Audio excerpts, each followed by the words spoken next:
maamulka jaamacadda Camuud ee magaalada Boorama ayaa maanta kulan dhiirigelin la qaatay ardayda fasalada koowaad ee loo yaqaan freshman. Kulankani oo ay maamulka ku wehelinayeen hormuudka kuliyadaha kala duwan ee jaamacadda ayaa waxaa looga hadlayay dhiirigelinta ardayda iyo ku wacyigelinta shuruudaha waxbarasho ee u yaala jaamacadda. munaasabadani ayaa waxaa loogu qabtay isla xarunta xudunta jaamacadda Camuud ee loo yaqaan Compass.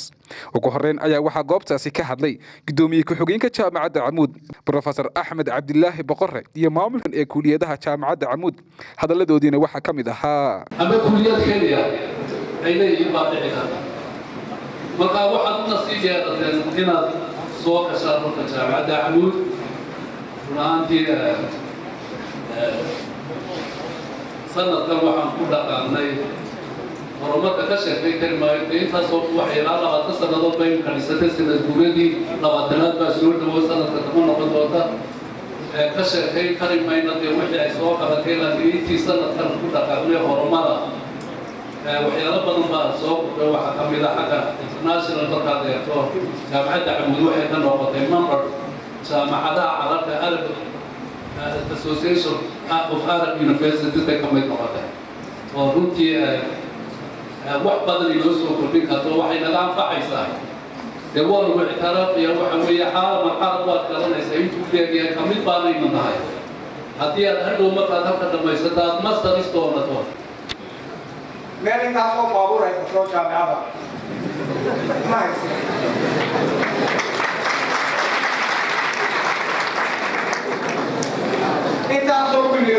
intaasoo kuliyadoo arkayso jaamacad haysataa ma jirto oo kuliyadii waliba intaa usii qaysato waa badaa meeshaad doonaysaad ka gelisaa markaa meeshaad doonto ayaad ka dhibanaysaa faham maaha niyaddan kuu qabujinaya waxaan ku leeyahay